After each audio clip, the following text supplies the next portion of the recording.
Ovoda in the mountains of Sardinia currently has 4 residents over 100 years old, and a few more who could also reach that biblical age soon. A research project at the University of Sassari is examining reasons for this amazing phenomenon. Research in municipal archives and church records confirms this, and so far 1,700 persons have been identified.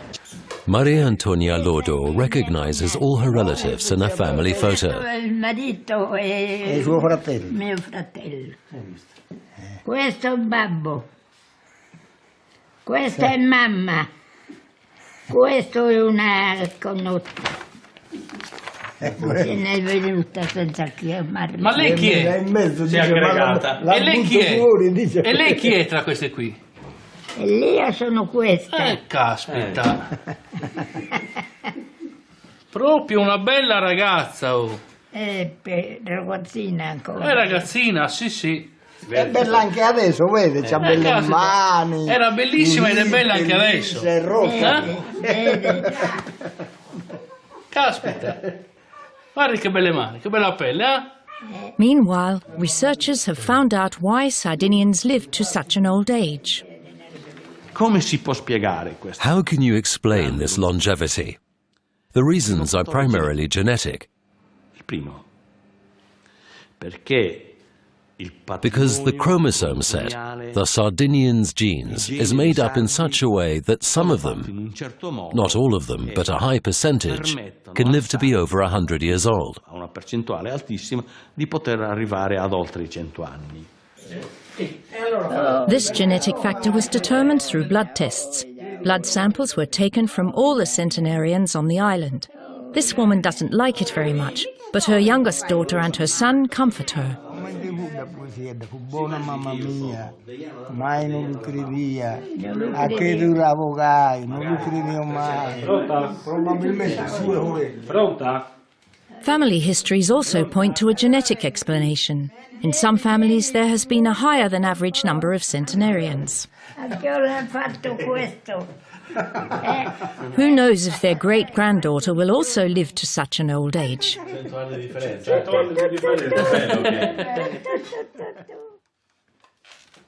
Sardinians were farmers and shepherds, and they lived and worked in a clean environment. Their meager diet consisted of vegetables they grew themselves, sheep's cheese and wine. Their staple food was sourdough bread from local durum wheat.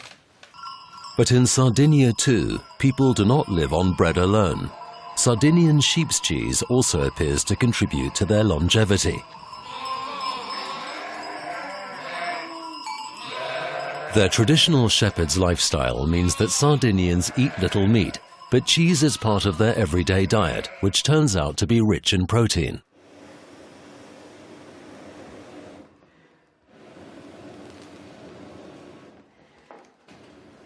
The Fiore Sardo, a naturally produced sheep's cheese, has a high protein and calcium content, but no cholesterol. Some people in Sardinia are well over 100 years old. Rosa Frau from Ovoda is 108 years old. Every day she listens to the Catholic radio station Radio Maria.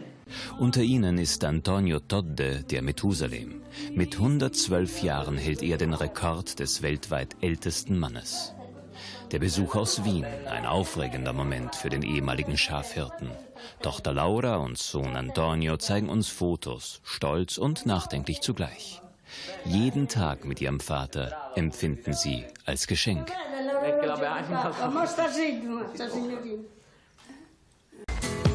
사르디니아 섬은 양들의 낙원이다.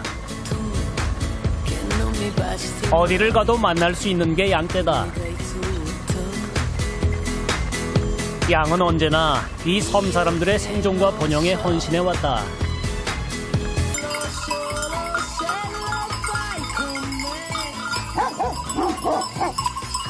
촬영하는 나를 피해 서둘러 자리를 옮기는 녀석들.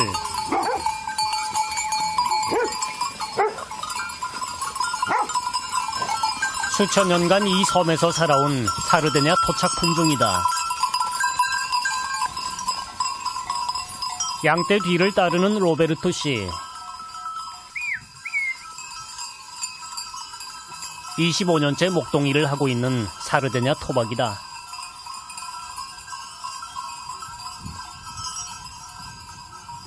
The first skeleton I ever saw, the first mummy I ever saw, was on a rainy day in the countryside of Bošiljare.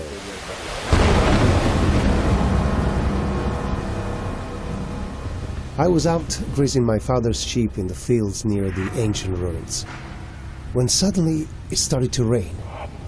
I got caught in a violent thunderstorm. I looked for a shelter among the ruins to get out of the rain, and I found a small stone doorway leading into a megalithic tomb buried in a hillside. When I crawled inside of it, I found the body of a dead giant. He was huge, more than 10 feet long. He was mummified and well preserved. His skin was the same color as mine. He had all his teeth.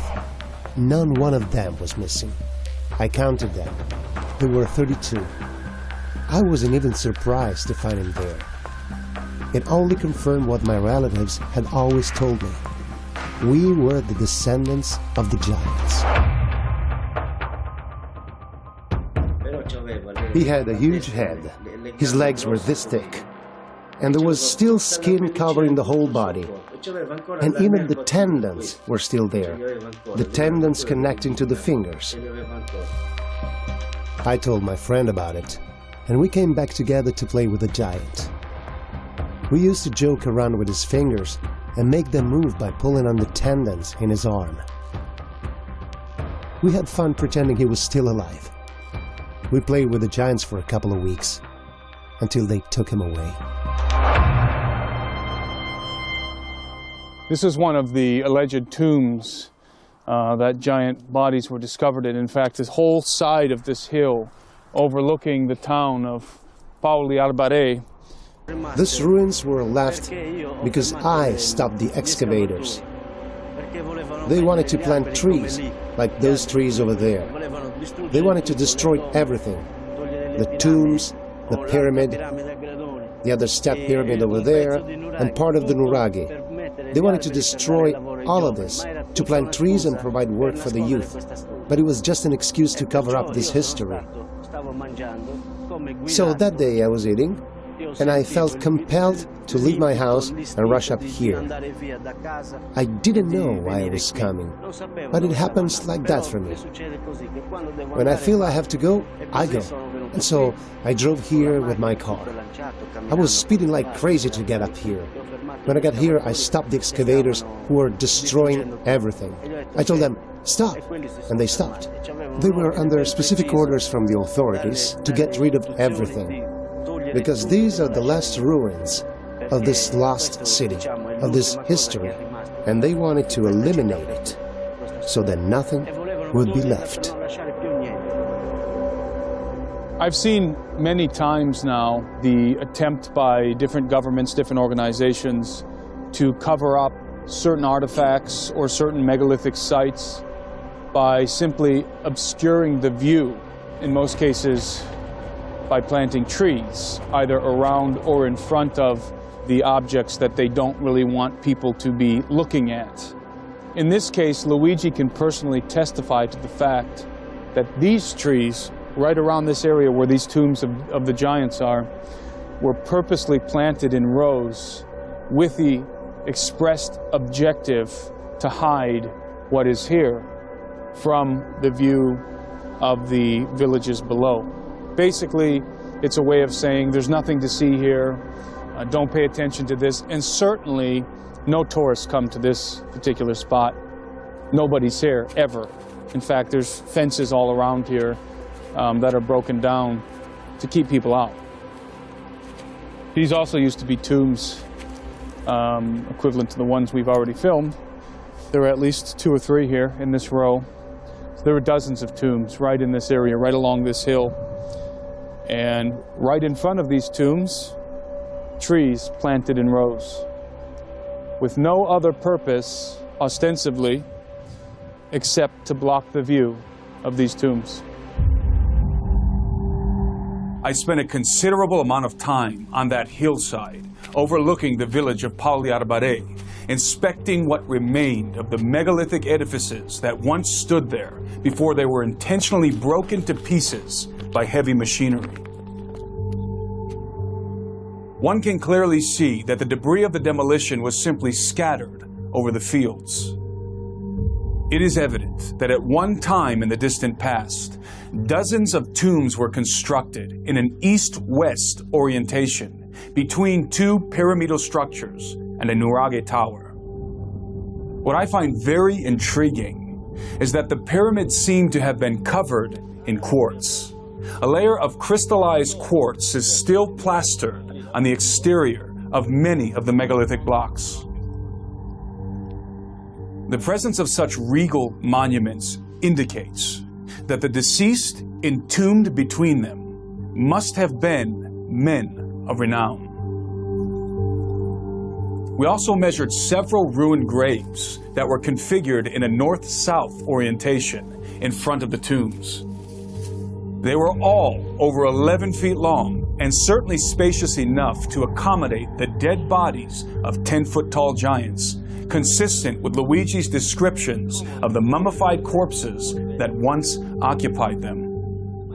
It's very likely, so we're told, that the bodies that were placed in these particular tombs, the giant bodies, the mummified bodies, are in fact still here. We're fairly confident that if we were to bring shovels up here and start digging, we would probably be arrested.